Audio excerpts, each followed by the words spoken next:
Mi nombre es Delgado Trinidad José Daniel. Yo soy Jesús Sebastián Miranda Toledo. Y yo soy Hernández Arenas Óscar Alberto. Los tres somos estudiantes de Ingeniería Eléctrica en el IPN en la Escuela Superior de Ingeniería Mecánica y Eléctrica. Este video es presentado para la materia de Química Aplicada de segundo semestre.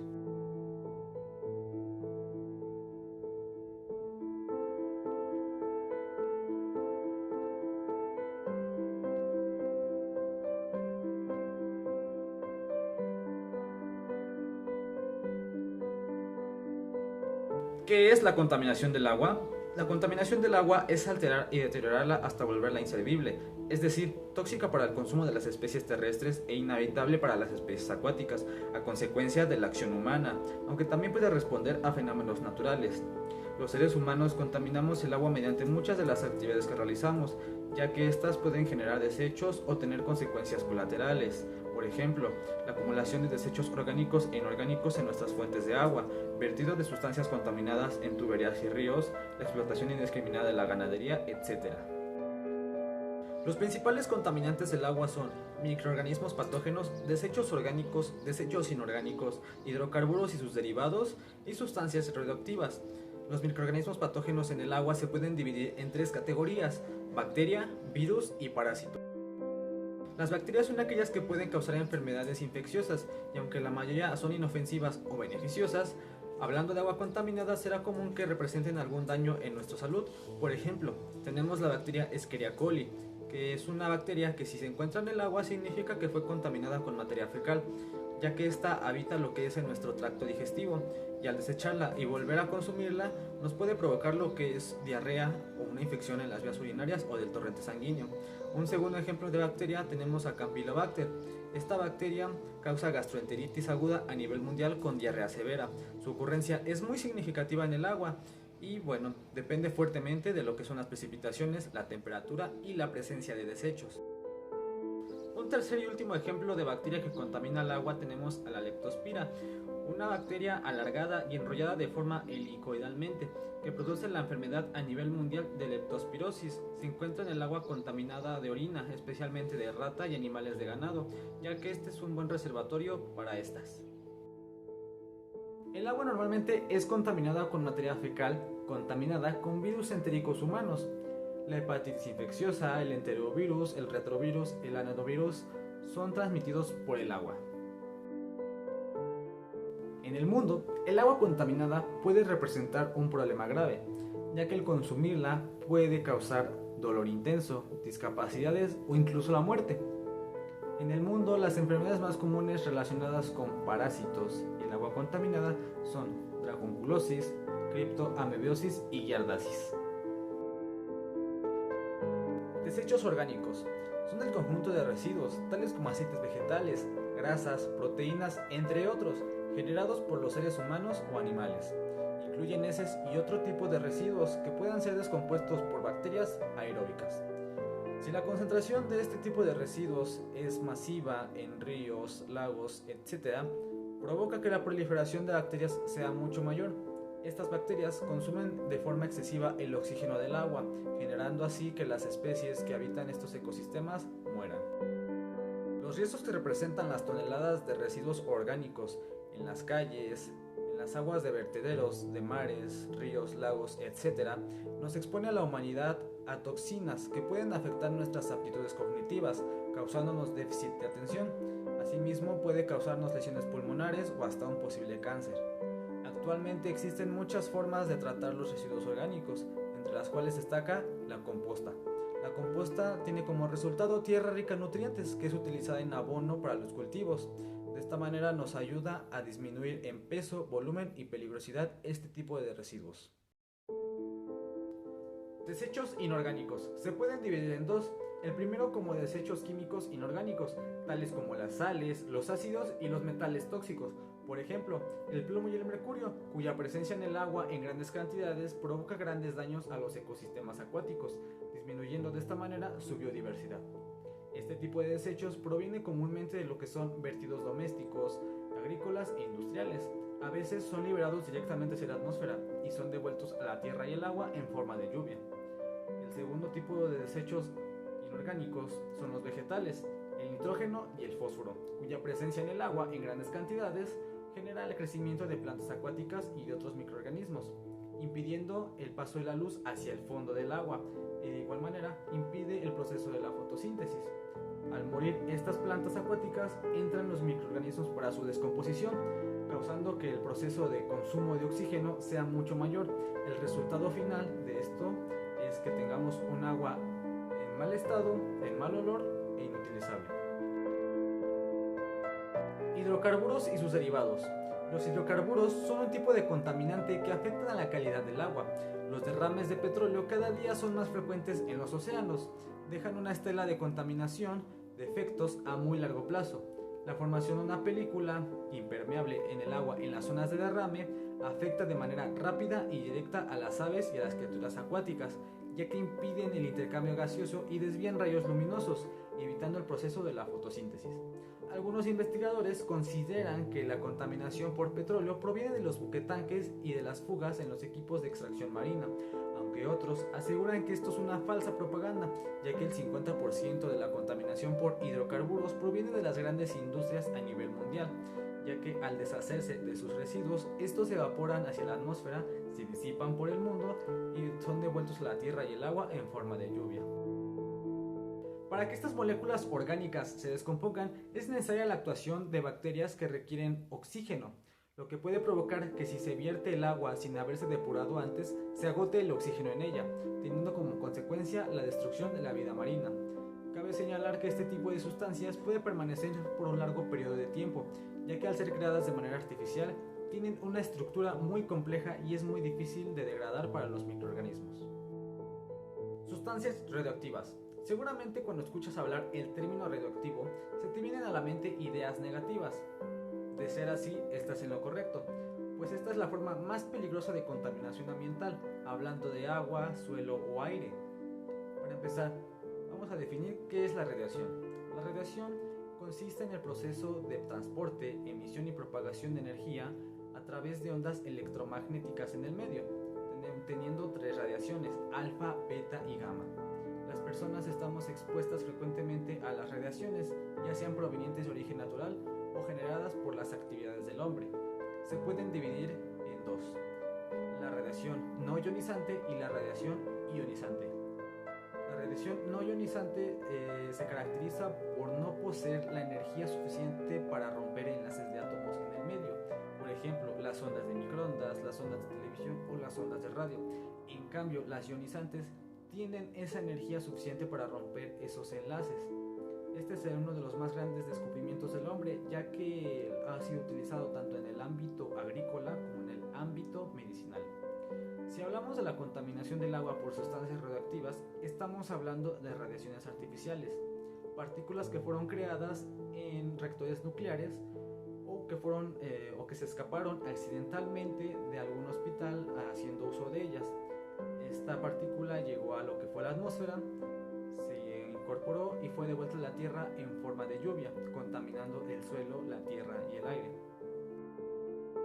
La radiación ionizante la absorbe el agua, en donde se encuentran suspendidas moléculas, y la radiación, al interactuar con estas moléculas, generan iones radicales libres, que al entrar en contacto con el ser humano provoca el rompimiento del ADN y, asimismo, reacciones químicas. El agua que consumimos puede contener sustancias radioactivas por estas razones. Pueden venir en la extracción de minerales, puede ser por la fabricación de fertilizantes fosfatados o incluso por el mal uso que le da el ámbito medicinal.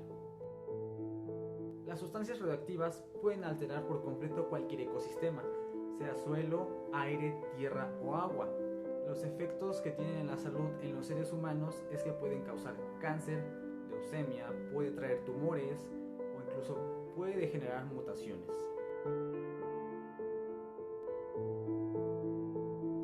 Voy a hablar de las causas de contaminación del agua. Es importante tener en cuenta que el ser humano la mayoría de veces es el causante de las causas de contaminación del agua. Pero es muy importante tomar en cuenta este punto, en que hay ciertas causas que no son producidas por el ser humano y no podemos controlarlas. Algunas de ellas producen ciertos niveles de contaminación en el agua. Ejemplificaremos las principales causas de contaminación del agua producidas por el ser humano. Como primer punto tenemos el calentamiento global. Nos preguntaremos por qué el calentamiento global. El calentamiento global influye mucho en la contaminación del agua por el siguiente punto. Al aumentarse la temperatura de la atmósfera terrestre, a causa de las emisiones del CO2, se calienta el agua y eso hace que disminuya su nivel de oxígeno. Pero nos preguntaremos por qué. Es muy sencillo, ya que en la atmósfera se encuentra un índice de cantidades grandes de dióxido de carbono o CO2, el agua del mar se encarga de hacer función de filtro para filtrar ese CO2 y sacar oxígeno puro. ¿Y esto cómo afecta al mar? Tiende a hacer reacciones el CO2 y produce ciertos ácidos que cambian el pH del agua del mar, dejándola un agua más ácida. Como punto 2 tenemos la deforestación. La tala de los bosques puede agotar las fuentes hídricas y genera residuos orgánicos que sirven de caldo de cultivo para bacterias contaminantes. Los residuos orgánicos que generan a lo largo de lo que viene siendo el proceso de deforestación tiende a dejar ciertos rastros de materia orgánica, los cuales pueden ser desde montones de hoja, montones de madera que ya no se ocupó, incluso hasta tierra. ¿Y esto cómo afecta al agua? En una cuenca, en algún río, se llega a estancar esa basura orgánica. ¿Qué es lo que pasa? Empieza su proceso de descomposición, se ocupa de ciertos microorganismos, ciertas bacterias para que vayan descomponiendo la materia orgánica. Y esto que hace que el agua sirva como un caldo de cultivo, el cual puede generar más y más y más de esos microorganismos o bacterias contaminantes, y no solo contaminar una parte, sino contaminar una gran cantidad de agua que va ya sea arriba o abajo o que sea alrededor del estanque, cuenca, estanco, esos pequeños residuos orgánicos. Ahora, vamos con las actividades industriales y agrícolas. Las actividades industriales, los vertideros de pequeños químicos procedentes de estos sectores son una de las causas principales de la eutrofización del agua. Las grandes empresas ocupan ríos, lagos, como sus vertederos de aguas. Y estas aguas por lo generalmente llevan compuestos químicos, ya sean elementos químicos naturales, elementos pesados, los cuales contaminan el agua, por ejemplo, mercurio, yodo, zinc, todos esos tipos de elementos que llevan los vertederos en donde se vacía el agua de las industrias puede contaminar el agua, ya que igual de cierta manera se altere el pH y se vuelva o más ácido o menos ácido el agua, y esto altere por completo el ecosistema y la vida de la flora y fauna que habitan en los ecosistemas marítimos. El mayor contaminante de agua en la agricultura son los nutrientes, principalmente nitrógeno y fósforo provenientes de químicos y fertilizantes orgánicos, los plaguicidas, los sedimentos de sal y la materia orgánica. Y todos estos tienen un fin práctico en la agricultura. Pero por desgracia, muchos de estos productos bajo cierta cantidad de agua, lo cual ha llevado a cierto desperdicio de agua. Después, muchos de estos productos se aplican de una manera sólida directamente en la tierra del cultivo. Al estar los canales de cultivo, estos a su vez claramente riegan lo que vendría siendo todo el cultivo, pero también llevan arrastrándose agua, algunos residuos de materia orgánica, y en toda esa agua, en toda esa tierra, en todos esos residuos de materia orgánica van ya los contaminantes, ya sea de la forma en la que se hayan puesto, de una forma sólida, de una forma rociada, que rociada es de las comunes, o bajo un canal de riego, pero de las dos formas se logra la contaminación del agua, por desgracia. Y por último tenemos la basura y vertideros de aguas fecales. En la ciudad actualmente tenemos lo que son coladeras, tenemos lo que son sistemas de drenaje, pero esto porque afecta al agua, la basura. Simplemente una de estas botellas de agua, al encontrarse en una, puede tapar el agua que viene de lluvia o o en un río. ¿Y esto de qué manera nos afecta? Pues simplemente en los cauces del río, por muy grande o por muy pequeño que sea, si existen cantidades de basura que sean capaces de cortar la dirección y el flujo del río, harán paulatinamente que se vaya estancando. ¿Y eso por qué? Porque basuras inorgánicas, como botellas de plástico, unicel, bolsas, costales, puede llegar a ocasionar que el agua se estanque, puede llegar a evitarle que siga su flujo, empiezan a generar ciertas bacterias, ciertos olores, y también porque estos tipos de basuras no son biodegradables, se degradan, pero tardan una cantidad de años larga para llegar a su proceso de degradación. Las aguas fecales ya viene, el río desde su inicio, desde donde se encuentra el ojo de agua, por así decirlo, sale de una manera limpia el agua. El río va bajando y al paso de las ciudades, el ser humano se le hizo más sencillo verter sus desechos, en general, a lugares por donde el agua va fluyendo. Entonces, el ser humano se encargó de contaminar ríos, lagos, por sus residuos fecales, o conocidos como aguas negras también. ¿Y esto por qué? Porque es más fácil dejarlo que se vaya hacia abajo a estancarlo en el afecta. Esto afecta directamente al ecosistema y nos afecta directamente a nosotros. Porque esa es agua dulce que se puede consumir, solo se ocupa el tratado de potabilización, pero el ser humano encargado de que estos ríos que llevaban anteriormente agua limpia, ahora solo lleven aguas negras porque se nos hizo más fácil ocuparlos de vertederos. Y esto afecta directamente a nosotros porque es agua dulce y tenemos que tener en cuenta que el porcentaje de agua dulce en el mundo es poca y actualmente es escasa y que más del 93% del agua del mundo es salada. Y ahora, afecta también al ecosistema, los pequeños peces, pequeñas algas marinas que se encuentran en los ríos y también en los, porque la mayoría de estos vertederos terminan desembocando en los mares.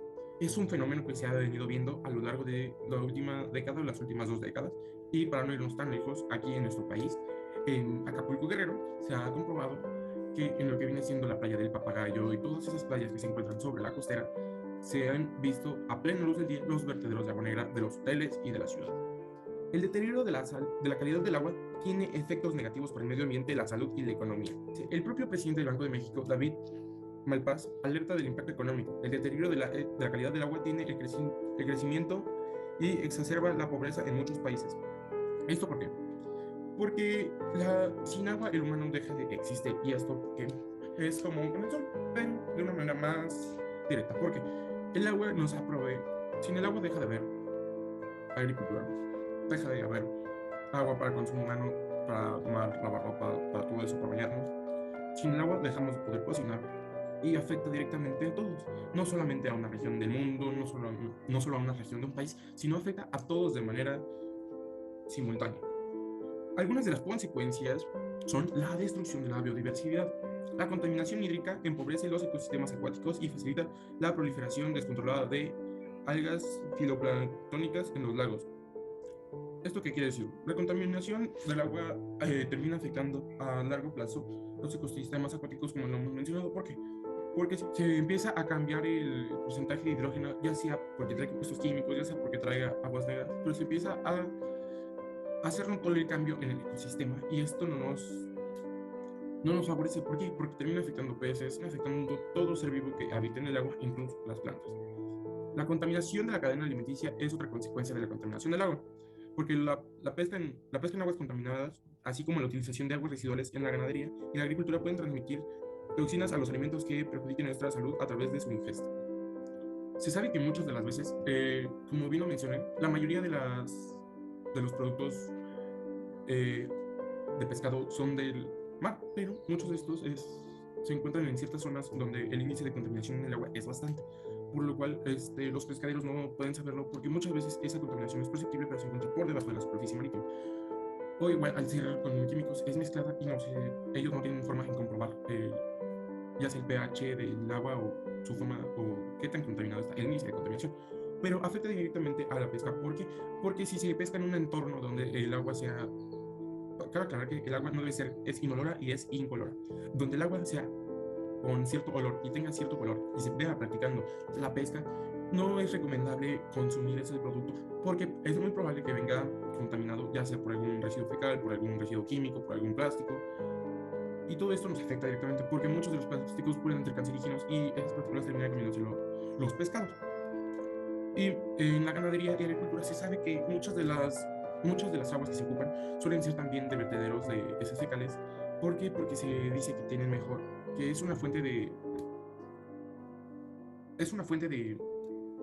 sustitución de ciertos abonos o fertilizantes. Entonces muchas de las veces se riegan ciertos productos de la agricultura con aguas residuales para tener un mejor,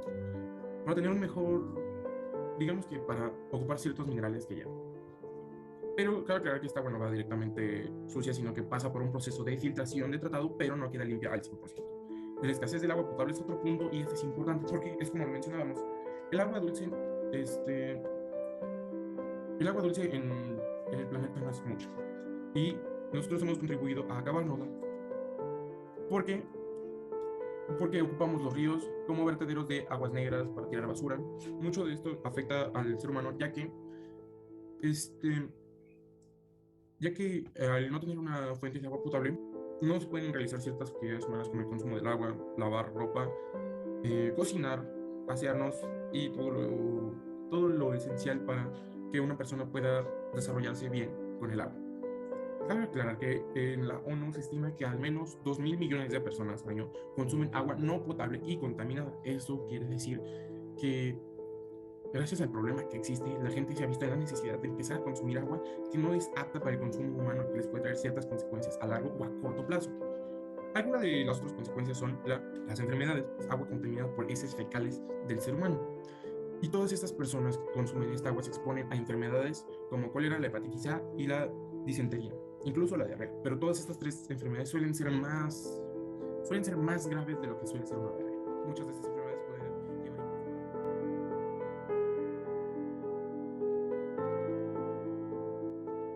Y para finalizar veremos el proceso de tratamiento de aguas residuales. Pero, ¿qué es el tratamiento de aguas residuales? Es una serie de procesos químicos, físicos y biológicos que se le suministra al agua residual y que al procesarse logra eliminar todos los contaminantes que son desprendidos por el uso diario de las personas y las empresas. Normalmente este proceso se realiza en una estación depuradora de aguas residuales, o también conocida como EDAR.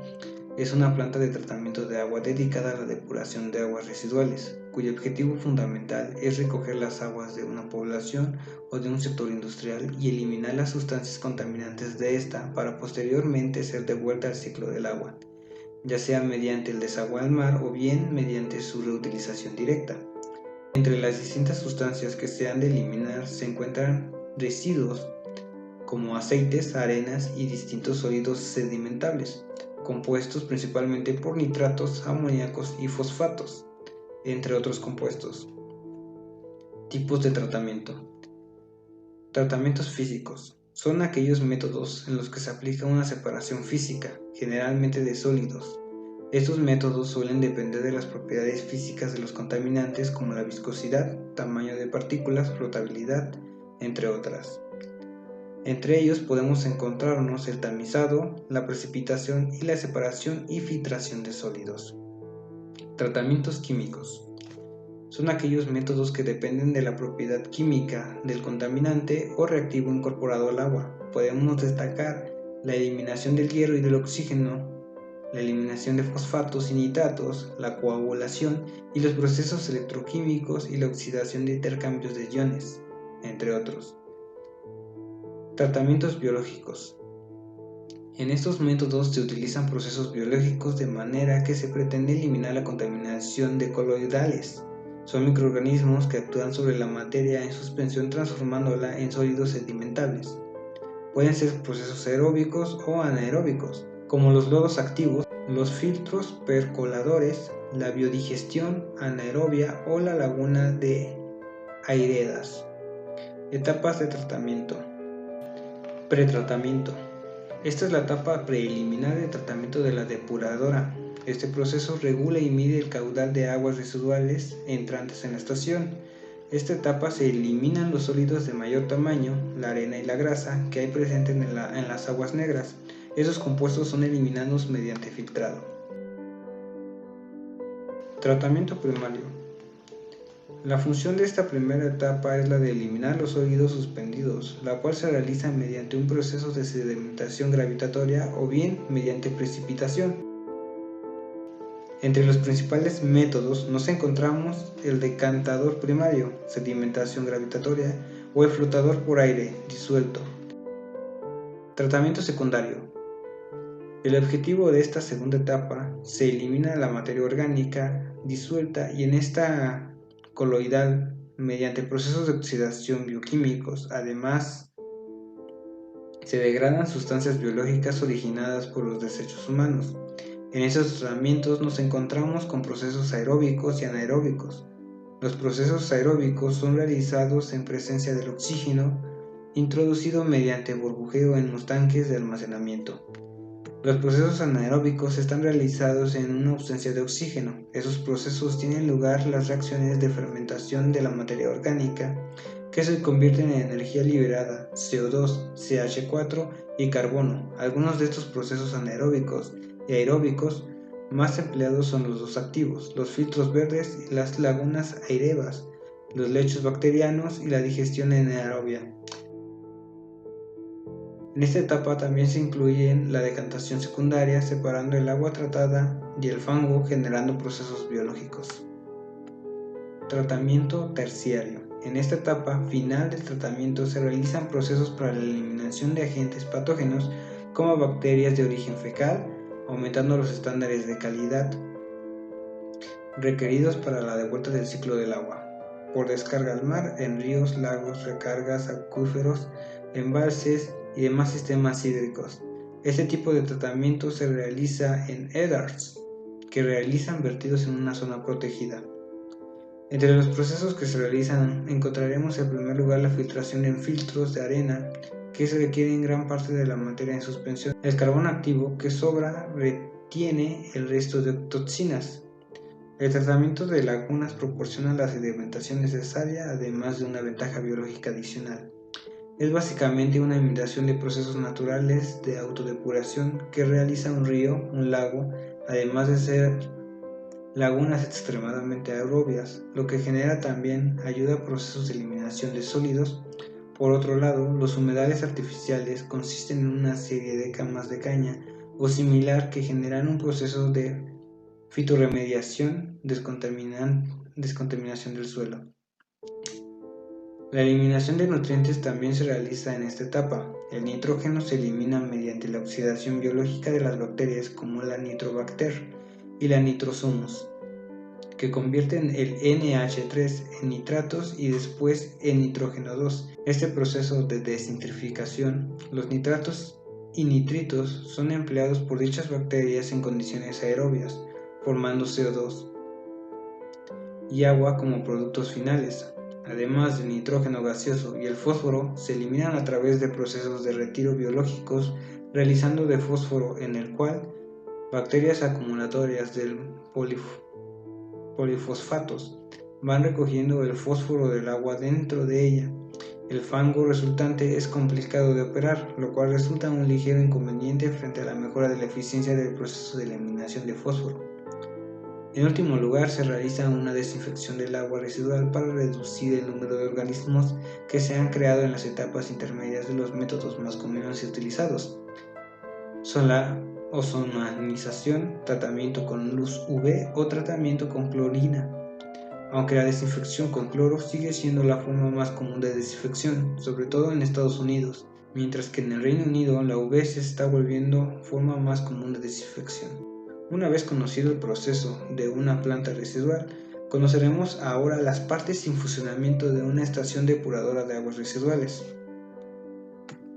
En primera instancia tenemos la entrada de aguas residuales. Las aguas residuales llegan hasta la entrada de la depuradora desde la red del alcantarillado, recogiendo aguas negras del área donde la depuradora recoge las aguas, bien en un sistema unitario o bien un sistema separativo. Depósito e instalación de bombeo.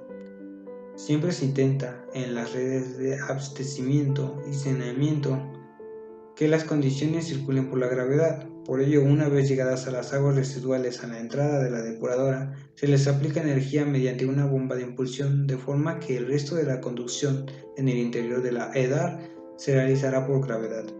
Este paso será evitable si la EDAR consigue localizarse en una zona con pendiente de forma que las aguas discurran con la velocidad adecuada.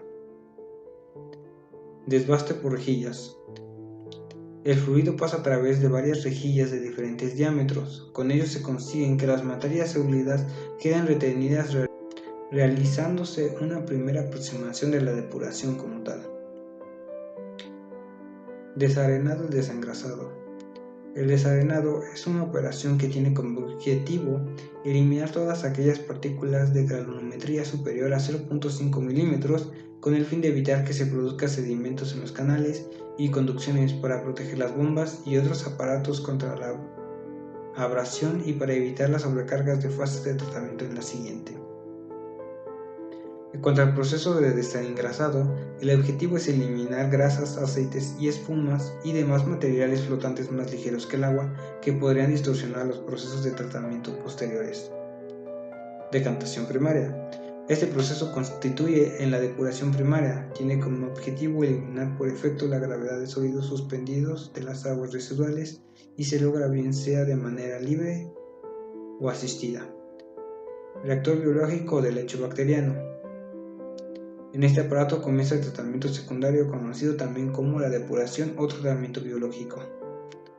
Decantación secundaria. A diferencia de los decantadores primarios, estas unidades, que acompañan casi la totalidad de los reactores biológicos, no se diseñan para remover carga contaminante presente en las aguas residuales, sino para separar el agua tratada de la biomasa que escapa junto con ella. Tamizado final. Este tamizado forma parte ya de la denominada depuración terciaria. Cabe destacar que este tramo final no siempre se realizaba antiguamente. En la actualidad, los tratamientos específicos o terciarios desempeñan un papel fundamental en el cumplimiento de cada una de las exigencias y normativas de vertidos de los distintos países, en lo que los tratamientos primarios y secundarios no solo no son suficientes para hacer que un vertido cumpla con las disposiciones y normativas de la autoridad ambiental competente, sino que en varios casos puede incrementar las concentraciones de algunos compuestos que hoy son vigilados. Y finalmente tenemos el vertido al río de las lagunas depuradas. Una vez realizado todas las operaciones, las aguas depuradas pueden ser vertidas en un cauce natural público, siempre que cumpla con los valores, umbrales o sustancias restringidas por las leyes pertinentes, las cuales no tienen cabida en breve resumen de los equipos de una estación depuradora.